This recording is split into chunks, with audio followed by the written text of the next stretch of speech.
be sharing a lot about how GhanaThink has been doing remote work in the past, and what different things we might have been doing since COVID hit. In addition to that, I'll also share what some others have also been doing so far as remote working is concerned that I've also seen. Yeah, so again, so my name is Ato Ulzen-Appiah, and the GhanaThink Foundation is a social enterprise which is into youth empowerment for the most part. That's the space that we work in. Our mission is to mobilize and organize talent for the primary benefit of Ghana. And our vision is that as we continue to work on our mission, we can build a critical mass of young Ghanaian people who are patriotic, passionate, positive, proactive, progressive, and productive. Most importantly, productive. So that's what we're about. Basically, we are currently achieving our mission through 4 programs, 4 subject areas that we work on. So networking, mentoring, volunteering, and training. And our major program that I'll talk a little bit more about is our Barcamp Ghana program, whose mission is to build a network of young change makers, doers, and entrepreneurs in Ghana. So basically, GhanaThink used to be an NGO, but sometime in 2014, we decided to switch from being an NGO to a social enterprise. The decision was made because we wanted to become a more sustainable organization. We didn't want to depend on donations and grants and sponsorships to run what we do. We wanted to move into having clients and partners and people who pay us. Before 2008, GhanaThink was very much focused on doing things online. So GhanaThink grew out of a group of young Ghanaian students who were based mostly in the US and the UK, some in Ghana and a few around the world, who wanted a space to talk about Ghana. So we had a discussion forum where we discussed so many issues around Ghana and Africa, mostly intellectual, and it kind of became a bit of a think tank where we were suggesting, solutions to different problems. And then that continued into working on some of those solutions. So through that, what's now Kasahoro, some of you might know about it, came from GhanaThink because we wanted to focus on, we saw a problem where a lot of Ghanaian kids growing up outside Ghana could not speak Ghanaian languages. And we wanted to be able to bring Ghanaian languages online and eventually African languages online. So that's what Kasahoro does. And then there was Miseke, which, what's it called? It was an African music website focusing on lyrics and content. So actually when we were working on Miseke, I was leading that.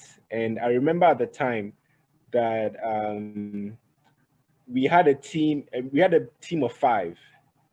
So myself, one other person who went to Presec, who ended up going to Yale, Parkway CMBA, and then one of my friends from MIT, who's a Kenyan called Edward Mabonga, and then one lady called Tumi Diseko, who was from South Africa, who was in China at the time, and then Jacqueline from Cameroon, who was in Maryland, USA.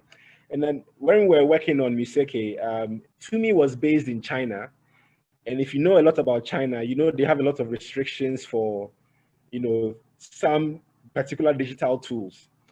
So my first real experience of remote working was working with Tumi, where we had to work a lot with, different tools to, help us figure out, what to post on our website and things like that, because they couldn't use a lot of Google tools. So even though we're using a lot of Google apps at the time, this is maybe around 2008-9, we had to learn to use, different digital tools to also get work done.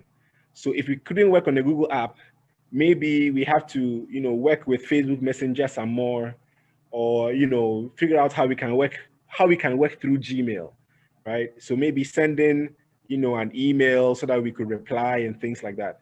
But fast forward to 2008, we started working on our bar camps. And the bar camps are basically, we call them networking forums for young people, where people get to learn, share, network, and get mentored. And when we did the first one in 2008, it was a team of 5 people, all scattered. 4 of us were in different parts of the US. One was in Ghana. So we had to work a lot through email and Google Docs. So what we'll do is we'll set up a Google Doc and, have some thoughts of what we are trying to do. And then other people would come in and add their thoughts, add comments, make suggestions. So it really helped us to be able to be on the same page all the time. And even in some cases, we would log on to the Google Doc at the same time and, be typing, right? So that's something that we used a lot at the beginning. And then when we had the second one in 2009, I know Gamili was involved. So we had a lot more people based in Ghana and then a few people based in the US working on the second bar camp. So at the time, we continued to use Google Docs, using a lot of email. And that was very important for a lot of us working on this, right? Because we needed to be able to get better at written communication so that we could, send, information and ensure that we are being clear with what we are sending so that there's not a lot of confusion on what we are doing. So that continued. And then I'll say sometime maybe in 2010, we started to use WhatsApp a lot more than previously. So WhatsApp became a very important tool for communication. And I think one of the interesting things about WhatsApp and compared to the other tools I've mentioned, like Google tools, is that we as GhanaThink, we use WhatsApp a lot for discussions. So discussing what we need to do and deciding what we need to do. But the idea is that you don't want to use WhatsApp for documentation, right? It's very difficult to use WhatsApp for documentation because people delete messages, backups disappear and things like that. So I mean, one of the things that we really talked about through the years is that, fine, after we do our discussions on WhatsApp, we have to pick information and then keep it on Google Docs or email it so that we have a trail or we have a thread of the most important things that we need to work on so far as tasks are concerned, or whatever we've decided, keeping that and documenting it. So I think being able to work within different platforms is very, very important. I mean, these days with different apps, you can share from one app to the other and things like that. One of the things that I do a lot these days, because I'm also on WhatsApp a lot, is that a lot of the times I would copy very important messages on WhatsApp and then put it in a Gmail draft, and then later on go back to the Gmail draft and work with that information, right? So, as we are working together and working remotely, it's also important to see how you work with different tools and how you link, how you work with them. So continuing the story, as we wanted to expand or scale from having bar camps in Accra to other parts of the country, it became important to, work with different people in different parts of the country. So what we've done normally is that we normally have a local team that is based in a location like Tema or Ho or Tamale or Takrade. And, we work a lot in WhatsApp groups again for discussions. So we have WhatsApp groups for every single relevant team within GhanaThink, ensuring that those who also need to spread information from one team to the other are in the same WhatsApp groups, right? So if you have one person who needs to be able to share information from the Barcamp Tema team so that the Barcamp Kumasi team can learn from, you need those people to be in all those WhatsApp groups to be able to follow what is going on. And for coming back to the Google side, we use Google Docs, we use Google Sheets, we use Google Slides. Those are very, very important for us, especially Google Sheets. Google Sheets has been very important for us for planning because year on year, as we plan different backcamps year on year or plan different things year on year, we normally have like a Google Sheet, let's say for Barcamp Accra 2015, that we work off to plan Barcamp Accra 2016, right? So being able to use Google Sheets is important because first, you shared the sheet with all the relevant people who are in the team. right? So you've shared the sheet with them, they can access it, they can edit it, they can comment on it, they can make changes. And then as you are coming to another year, we will normally make a copy of the 2015 document, name it 2016, and then work with it that year, right? So that's also really important because you want to keep the same people updated on what you're doing. And also because we are working that way with some of these tools, people can easily refer to what happened the previous year as well. So the other thing that is important in working remotely to is your folders, right? Your productivity folders. So we use Google Drive, obviously. So people who need to have access to a certain folder that has different documents, we give them access. But for the way that we run as GhanaThink, we have different programs and we have different teams. So there are some folders that some GhanaThink members have access to, and they don't have access to all the folders. But there will probably be one folder that has information that anyone should be able to pick, so that if they need to do something, they can leverage that folder. So this is very important because if you're working remotely and you're not working in an office where you can share things through shared drives, within computers that you've all connected, people need to be able to find information, right? So if one of our junior camp team members is trying to talk to a school about organizing a career mentoring event there, and he's trying to find how did we approach other schools in the past. Maybe now we are trying to approach Methodist girls in Manfe, and previously we have worked with Ketasco. So within the Google Drive folder, they can search for some information, maybe invitation letters or whatever it is, and find a document to edit, for the purposes of Methodist girls, right? So using something like a Google Drive folder, and also, I mean, for those who are more familiar with Microsoft, there's Microsoft 365. It's very important when you're doing remote working, and you need to be able to keep people on the same page and make sure that they have access to things. The other thing is that whilst you're doing this, people also need to learn how to find information, right? So the information is there, but how do you find the documents very easily, right? What are the keywords that you are searching within the Google Drive to be able to find the invitation letter? What are the keywords you are searching for in the Google Drive to be able to find out how many people came to Bar Camp Bolga in 2017? So these are things that even as you're doing remote working, you have to be able to help people that you are working with do these things better. If they do these things better, it makes life easier for you. So it's not something that you keep as knowledge, but you help others become more productive. Okay.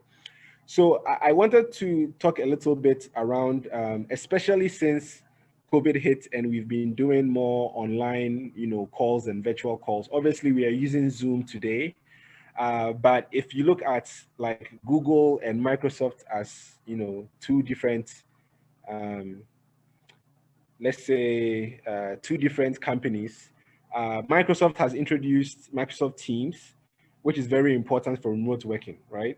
So even though there's Microsoft 365 and you can use your Word and your Excel and your PowerPoint and all those different Microsoft tools, there's also Outlook, there's Calendar. It's great to see the way Microsoft Teams connects to all of those things, right? So let's say in the past, I would create a calendar item, with Microsoft for my team members to come and join that meeting. These days with Microsoft Teams, you can create the meeting in Microsoft Teams. It would add it to the respective people's calendars, and it will also give you a link to join the video call, right? So it's really good to see how, as we've progressed around remote working, how different apps connect to each other. And that is really important. So same thing on the Google side, you'd have realized that Google is pushing Google Meet, and because of how important remote working has become, they have really connected Google Meet to Gmail, right? And Gmail is the major Google product that most people tend to use. So the way Gmail has been connected to Maps and Docs and Calendar and all of these things, they've also been able to connect Google Meet to this as well. So I think, obviously the Google tools are very important, the Microsoft tools, WhatsApp, like I said, mostly for communication and discussions. And then there are other tools that are important like Slack. I mean, Slack is a very popular tool for remote working, especially on the business side. If you are more, I mean, for us as GhanaThink, we don't have too much revenue. So Slack is not something we've really considered, but I know a lot of companies use Slack apart from some of the other tools that I mentioned. Yeah. So, I mean, uh, I think the other thing I would add is how do we ensure that people get things done remotely? Yeah, so I think because of the different tools that we talked about, especially for Google Docs and different tools, people are able to work at different times, right? So if people have more time to kind of contribute to what we are doing at 2 a.m. or 3 a.m., they can go into the Google Doc, make changes. The next time I come to check it out or someone comes to check it out, we can see the changes as well. One of the great things about Google tools that we use a lot is revisions. So in Google Docs, you can see what the document was like 1 year before, 1 year ago, 6 months ago, at different dates. Same thing for Google Sheets. And that becomes very important, right? Because you want to see what kind of changes people have made, or what was, what were we thinking about in the past? So that's also a very, very, I don't think a lot of people use the revisions in Google Docs. It's something that's very important to use as well, especially for remote working where people are making, constantly making changes to documents as well. Yeah. So, we have people work on their own time. One of the things that I think has become very important for us is to give, especially if someone else, so let's say we are in a team and we are working on a document and there's one person who's in charge of that document because they have to present that document later. It's important that sometimes those who are not that person give suggestions to the document instead of editing the document. So that's another thing that we started to do a lot. So you make a suggestion to a change so that when the person comes, they can see the change that you are making. And then when they see that, oh yeah, I made a spelling mistake or I missed this number, and then they would accept that suggestion and then continue. So that's another thing that we've realized has been very important for us as we've continued to work remotely. Yeah. Um, yeah, so I think that's mostly it as a summary. So again, I mean, WhatsApp for us is very, very important. I mean, I think for us, we don't work out of offices. So we work, out of our homes. I'm sure some of you might be wondering about, how often do we meet? I mean, even now within the remote working space, some companies still have face-to-face meetings as well. I mean, in the past, before COVID, I'll say if we were going to organize a bar camp, we probably had a team meeting just once before the bar camp and then right after the bar camp. That's pretty much what we did, and everything happened, through WhatsApp. I think it's important to mention here that sometimes we do make phone calls, especially if we need a decision to be made very quickly. So phone calls is something that we do a lot, but we try to reduce the amount of phone calls we have to make. Because for us, for WhatsApp, you can see the discussions, people can follow it, people can contribute to it. Normally the phone calls tend to be, one-on-one, more so than recently where we have Zoom calls where you have more people on the call at the same time. Yeah, so we use all these types of things. It's not, 100%, remote working all the time. But, I mean, we've been working remotely before COVID, and we really enjoy that. I mean, you can think of all the cost savings from working remotely, right? So that has really helped us because for us as Ghana, I think we really believe in bootstrapping and working very lean. So our budgets are very low for all the things that we do. Sometimes we like to ask people how much they think it cost us to organize a bar camp or something else, and they always mention numbers higher than what we actually spend. So, continuing to working remotely and virtually is very important for us. And I think the other thing that we've also seen is that by working with all these tools, it helps a lot of our members, become more familiar with these tools for their own professional development, right? So apart from, these helping us execute what we are doing as Ghana Think, it really helps our members develop themselves to make what we are doing as Ghana Think much better, much more efficient, much more quicker, much more affordable to run. And then it also helps them improve wherever they are. So I'll leave it here because I like to take questions, and I hope we can get a lot of questions so we can address them. So thank you so much, Gameli and Global Lab Network, for inviting me. Okay, thank you very much, Ato. I like your focus on tools, because I mean that's the means through which we are able to achieve what we want to work on. But I'm sure that people will have lots of questions, of course, around the tools that we use for remote working, but also around any other issues pertaining to remote working. So I'm going to open the floor for anybody who has any questions for Ato to come forward with them.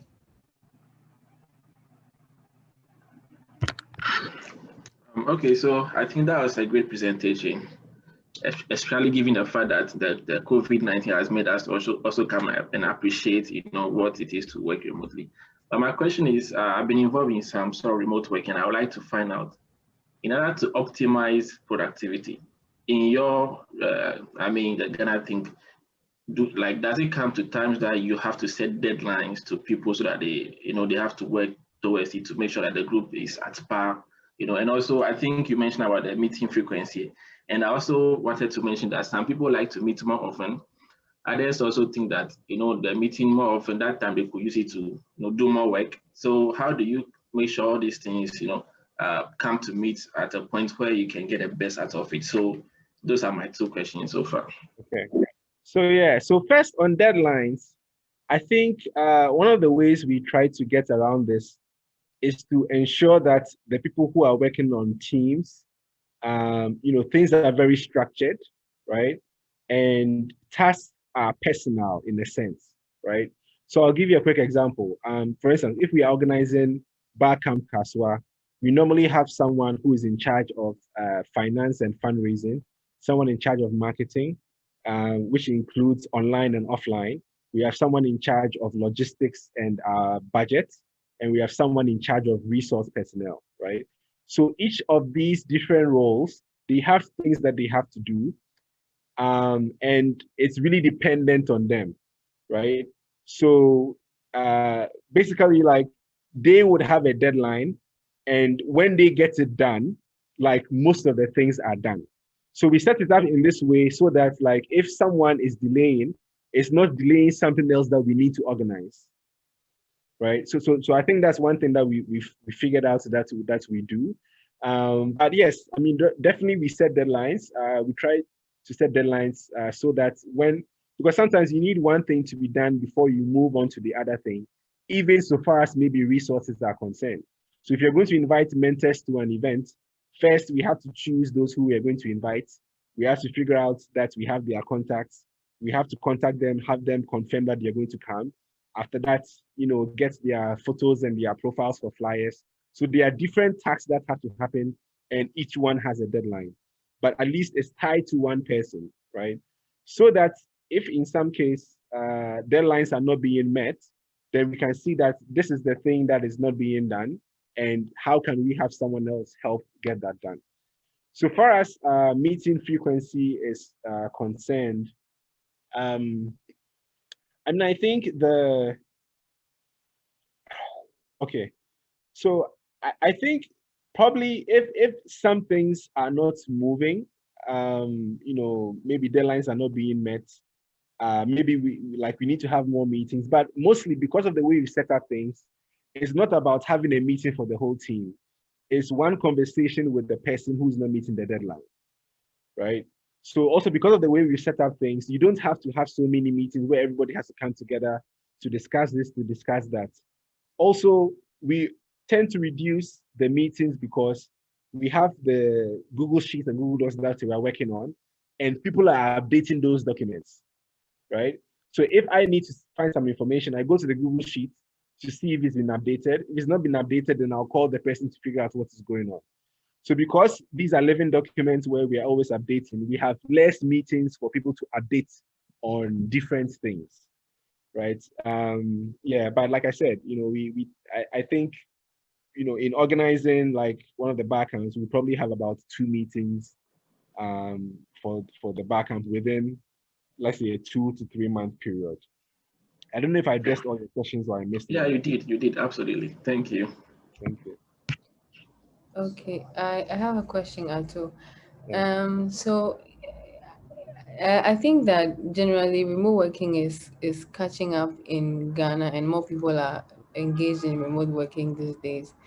And Corona has fast tracked remote working, but I think the Ghanaian culture has not really caught up on working remotely, and I've had a lot of complaints of people who maybe you have to do some work and you call one of your teammates and he's in Makola or he's somewhere doing something, and but there are deadlines to meet and all that.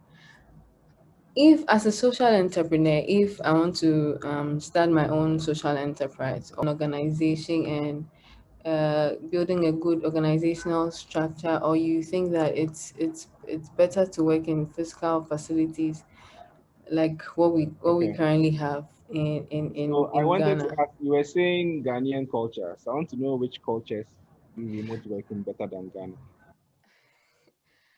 Okay, so I don't think it's anything hard to and okay, let me not say understand, but I don't think it's hard to conjecture because we're used to going to work, waking up, going to work, sitting in Okay. traffic, going to Okay. offices and working in the offices. Yeah. Most people have not caught up on using Zoom for meetings Okay. up until Okay. Corona came. Yeah, so that is what I'm trying to explain by Okay. the Ghanaian culture is usually go to office, come back, go to office, Yeah. come back. Yeah. I mean, it's interesting you mentioned that because I had a couple of conversations earlier this week around Ghanaian things. And, basically, there are so many companies that work in Ghana that don't follow Ghanaian culture or Ghanaian work culture. Mm, So the first thing I want to say is that it can be done, right? It's not difficult. mm, If you have good leadership and that's what you want to do, you can pull it off. mm, The second thing is, especially given the example around Makola, I think it really comes down to planning so far as that is concerned, right? mm, Obviously, with remote working, there is some more leeway. You can spend time doing this or doing that, but at the end of the day, you have to show your results. I mean, whether it's remote working or working in the office, the results have to come, right? mm, So I think the case of the Makola one is the person knows that there's supposed to be a meeting at that time. Hopefully, mm, they know that there's supposed to be a meeting at that time. So again, how do we fix that, right? You get them to understand the value of using something like a Google Calendar mm, so that the thing is on their calendar and they make sure that at that time they are not in Makola, right? So these are things that you have to push, and you also have to make the tools work for you. So obviously, maybe when you start doing it, people might not pick it up in the first 2 weeks, but you can't just wave your hands and say that, oh, this is not working. You have to take some time for people to get used to it, right? Because people are not used to that. And once mm, they get used to it, you'll be very happy, right? Things will work very well. So you have to be able to, implement the tools, have them start to use the tools, yeah, so that works. I mean, obviously, if it's a case where it's an impromptu call and you're calling them and they're in Makola, and then maybe you're like, wait, we are working from home. Why are you in Makola? That's a different ball game, or that's a different thing to discuss. mm, But you want to be able to plan so that at least when you have meetings, because that's really important, right? Because I mean, first, to Camilo's point, you want to have you don't want to have the meetings too frequent, and you want the meetings to be very useful. I remember when last year, when people started working from home a lot, people were complaining about, oh, we're having too many meetings. And then some people were also saying that, now that we've gone home and we are working from home, it seemed like we were having too many meetings when we were in the office, right? So remote working even allows you to be able to figure out that, we have to make the most of our meetings, right? If we came to meetings and we spent half of the time gossiping and joking, now we can't spend that same time gossiping and joking, right? We have to cut straight to the point and make the meetings work very well, so that we can go on to do other things, right? Because especially we all know, from working from home, maybe not for so many workers, but for a lot of workers, they're at home with their kids, right? So they don't have time to have 3-hour meetings or 4-hour meetings. So what was a 4-hour meeting in the office is now a 2-hour or 90-minute meeting, because we have to be more efficient. And for the Makola case, hopefully, obviously, if it was planned, they should not be in Makola. And if it's something urgent that you have to discuss with the person and they are in Makola, hopefully you can also make that work. Okay, thank you very much. Yeah. So, I think the other thing I wanted to mention is, especially as a social entrepreneur, I think I was talking about how we run lean and are bringing our costs down, right? So if you're able to work remotely, you will not have as many costs as most companies. And as a startup, you want to save as much money or use your money as judiciously as you can. So that would also help you. Thank you very much. You're welcome. Okay, so raise a hand.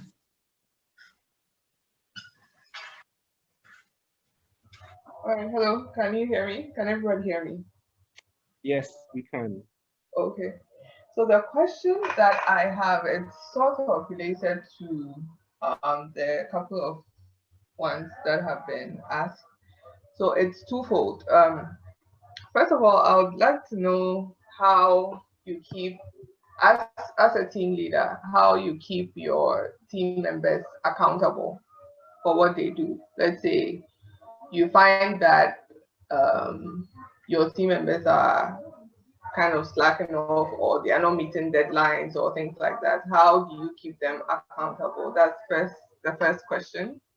And the second question was also how to keep them motivated, as to keep working as though they were still in the office, especially for teams that used to work in the office or used to work, in proximity to each other, but are now working remotely. So those are my two questions. Yeah.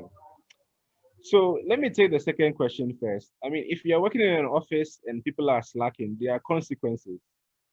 So those consequences do not have to change if you start working remotely, right? The results still have to come. The reports still have to come. The communication has to be consistent. So whatever consequences that you set within your organization for that, you continue doing that. So far as motivation is concerned,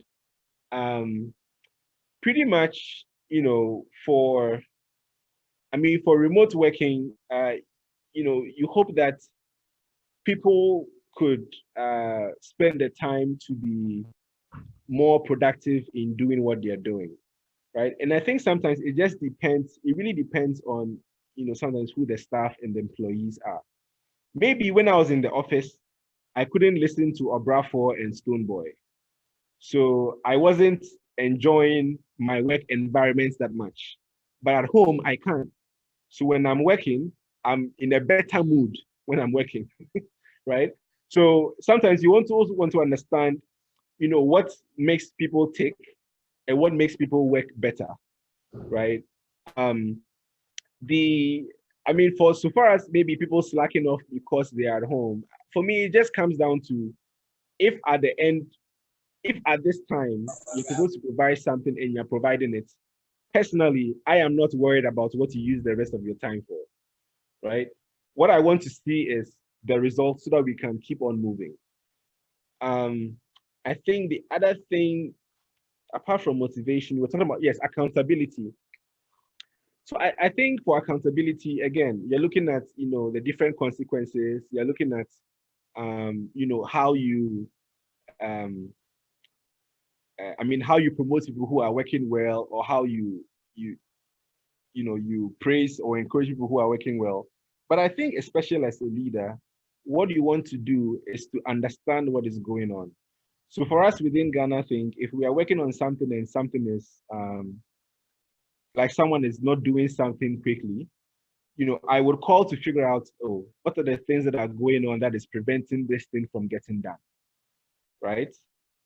It could, maybe it's not because they are lazy, maybe it's not because they don't have time, maybe it's because there's a blocking issue, right? They've not figured out how to do something in particular, and that's why they are delaying, right?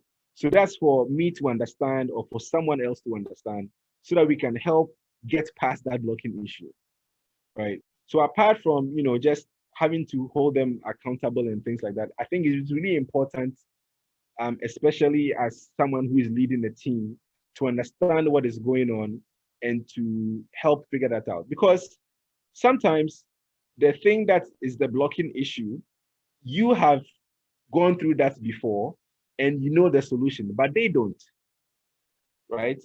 Or maybe they have chosen one solution that is delaying things and you can give them a better solution. So that's how we kind of like handle this.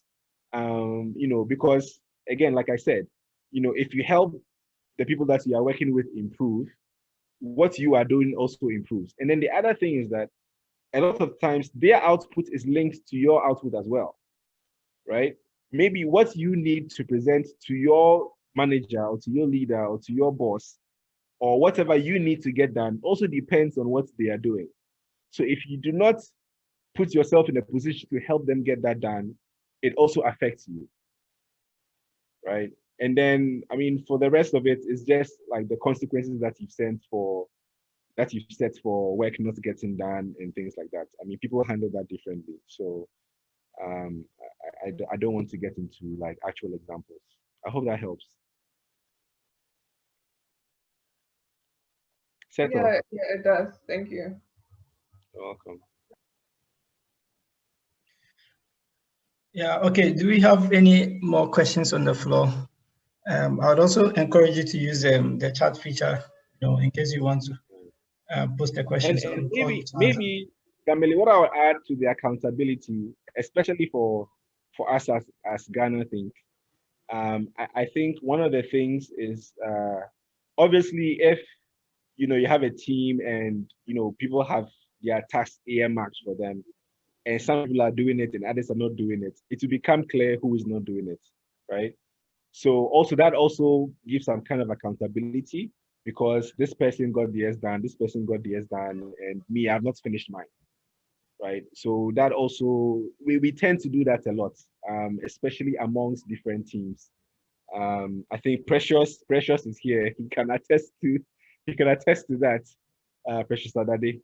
So that's another way that we also help keep people accountable, by ensuring that others are doing what they need to do, and it motivates others to also keep us all moving.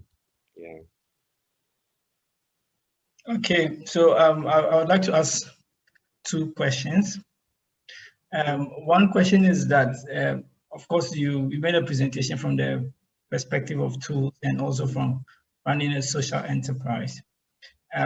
As an employee, as somebody who is an employee who is working remotely, what would you say are like some of the top things to have in mind, or some of the good practices that I can follow in order to be productive or effective in my work?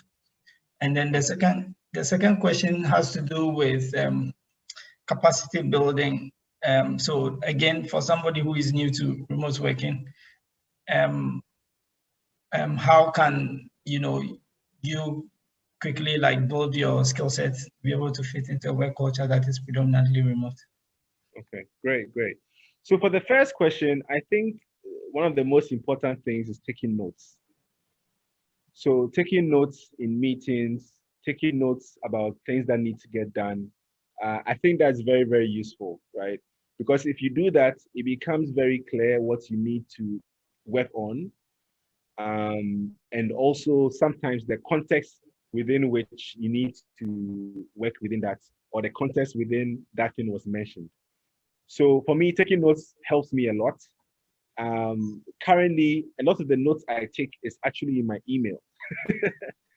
So I talked about like kind of moving things from WhatsApp to Gmail drafts. I tend to take a lot of my notes in email because for a couple of reasons. First, I check my email a lot. So if I check my email a lot, I'm always reminded about the notes. So that if I didn't do it yesterday, I can probably do it today.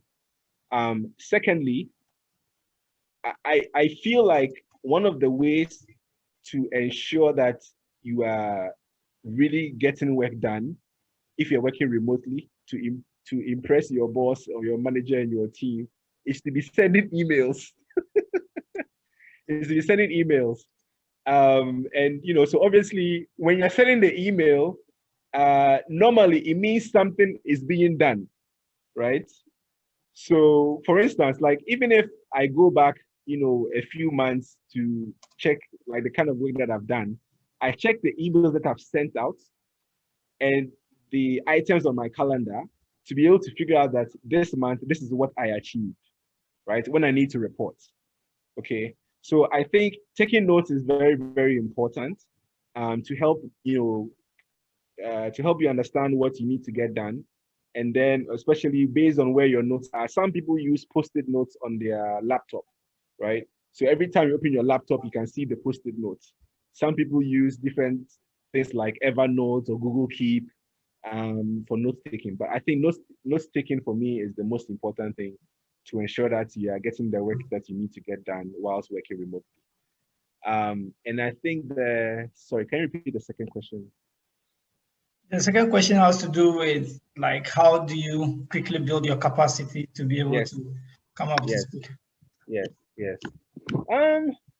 Okay, so I think on a personal level, I think the best way to build your capacity is normally to see how maybe other colleagues that you are working with do certain things, right?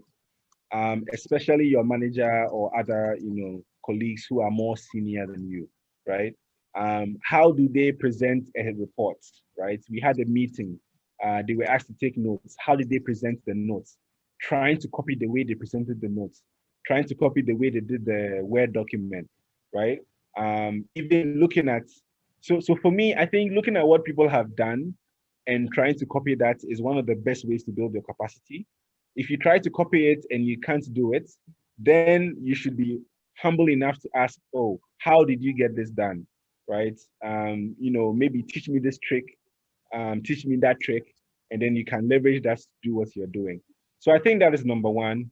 Number two, obviously you have to be invested and interested in your own personal development, right? So taking, some short courses online about things that are relevant to what you are working on, especially around tools, right? So maybe now more people are using a tool like Habilo, or more people are using a tool like Zoom, right? So going online to learn more about how to use Zoom better, how to use Habilo better, is really important for people on a personal level as well. Yeah, so I think there are different ways that people can build their capacity. But for me, I think it's really important to look at what others are doing. And sometimes, you could tell that this person's work looks better than yours, right? If you can't see that, then there's a big problem that we have to figure out a way to solve. But most times you can see that, and you can learn from them. Sometimes you will also get feedback from people that you are working with on how to do things better. I think we should also share feedback as well, right? So if you share feedback with, actually that's one of the things I've even realized as I've been consulting with the Cosmos Innovation Center. I share a lot of feedback about different things. I even share feedback on typos. And I realized that, over time, a lot of my colleagues, they share feedback. When I make mistakes, they point it out to me, which is good, right? Because I can make mistakes as well. Or there are certain things that they might know that they know better than me. So I think as, you try to work more together, you don't get offended when people share feedback with you or point out a spelling mistake. It helps you, it helps your team, and you all continue to work better. Amazing. Well, I still have some more questions. I don't know if anybody else has questions. I want Precious to ask me a question. Okay, over to you, Precious. Yeah. So this really spots on. Yeah. So for a while I've been working from home.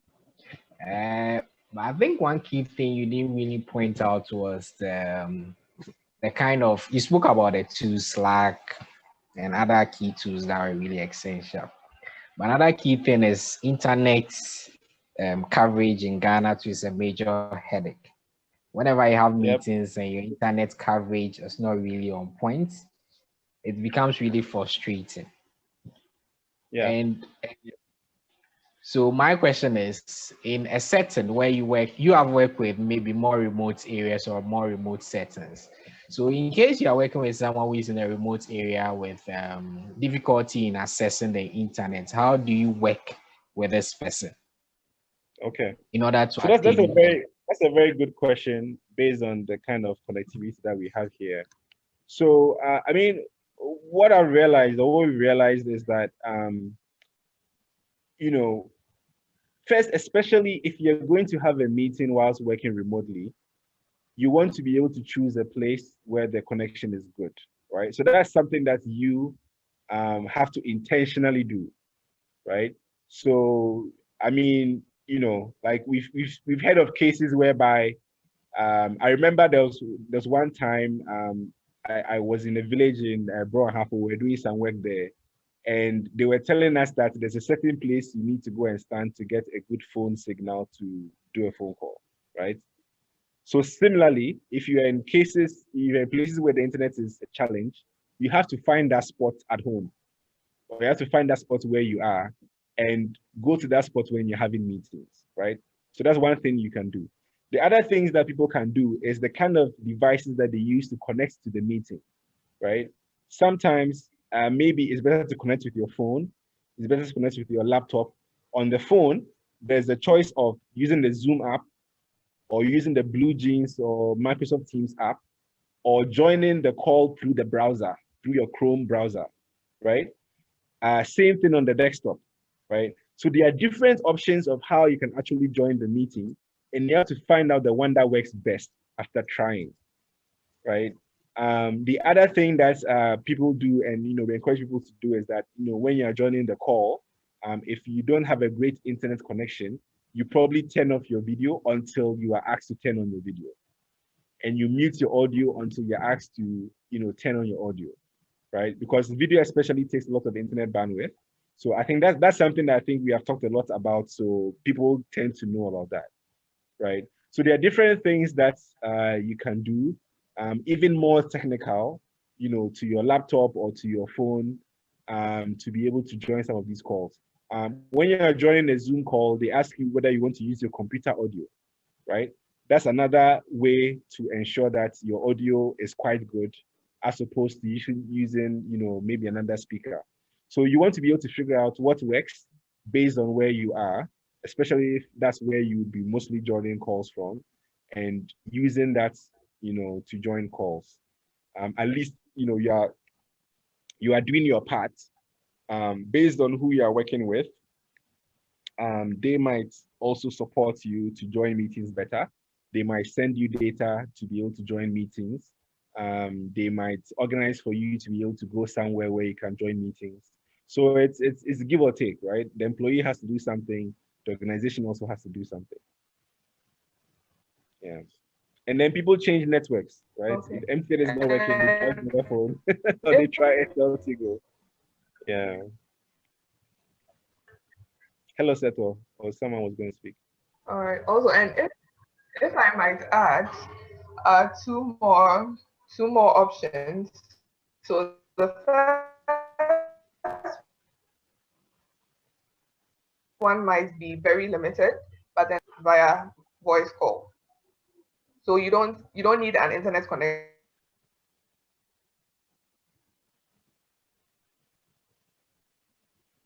Okay.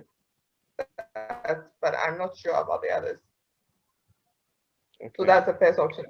So the second option my team also uses, and that might be a little inconvenient, is that you can call, if you are, let's say more than two, you can call someone who has a better connection, and then the person kind of puts the phone near the speaker, and you can also hear, and when you speak, the other collaborators can also hear. So that's something that my team also does sometimes when one of us is having internet challenges. That's great. Sorry, I think we missed the tool for your first point. I don't know if you could type it in the chat window, but I was gonna say that I mean, WhatsApp calls have become quite popular within this period as well. You know, I mean, obviously the limitation for WhatsApp calls is, I think, thank you, Seto, is it has to be, I think it can be more than 4 people.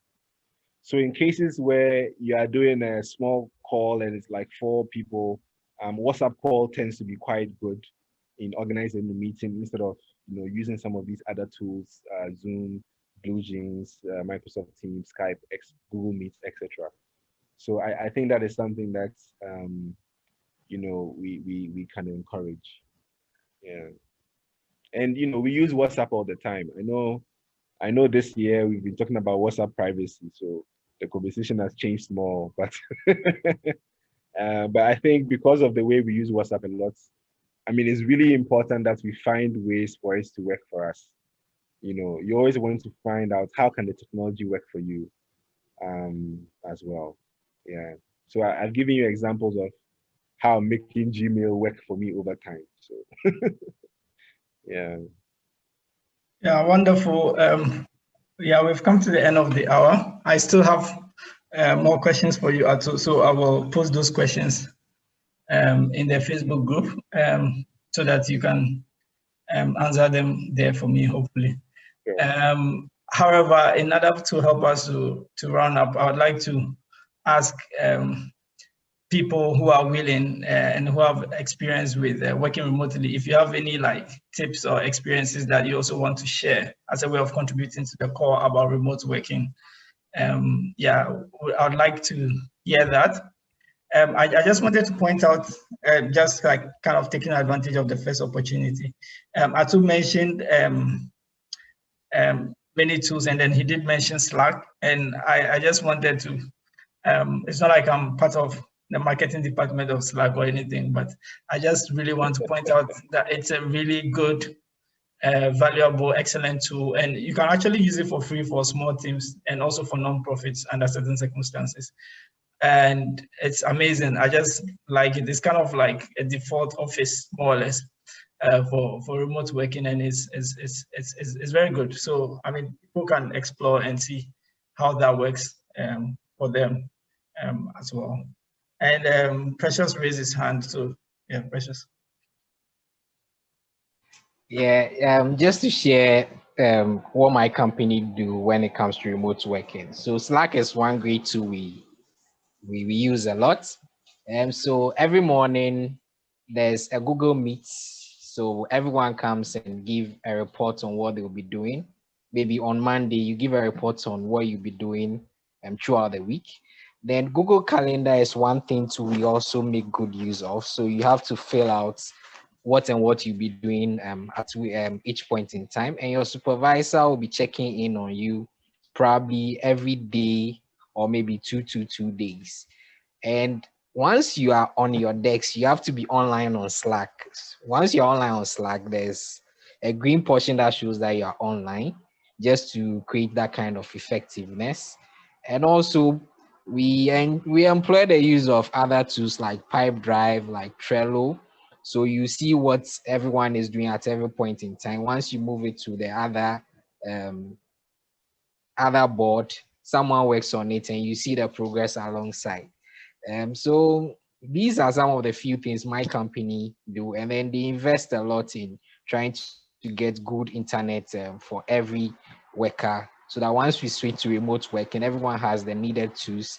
Your laptop, your internet is secured, everything is secured for you to join on any call or maybe do anything. And OneDrive too is one key things we also employ. So most of our documents are on OneDrive. Anyone can just move in there and access it. Once you are working on any document, you can just move it to OneDrive, and anyone at all can access to as well. So that's just some few tips. Thank you, Precious, for sharing. Do you have any more tips from anybody in the call? Sarah, we are hearing from you today. Okay, so I wanted to add that we talk about remote working, but also I think one thing that is of value from the presentation is the fact that we can adapt these tips to what we do individually. For instance, in my position as a graduate student, you are working on research alone. So how do you discipline yourself now that you are not in office with other graduate students, So one thing I've realized so far is that setting a schedule for myself works. For instance, I shouldn't work only when I feel like, if not, I'll never feel like working, So I'll be like, okay, at this time I want to be working, and then at this time I want to take a break.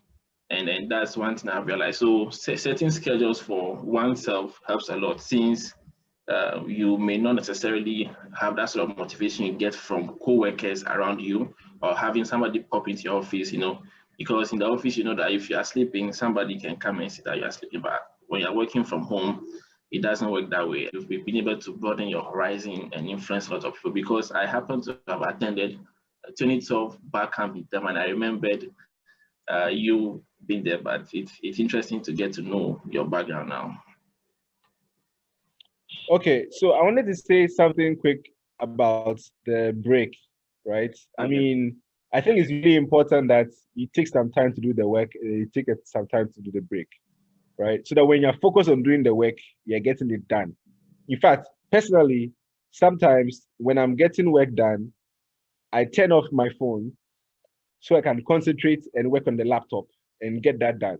And then after that, I come to WhatsApp, or I turn on my phone and then do the WhatsApp and phone ones as well. So that's just me.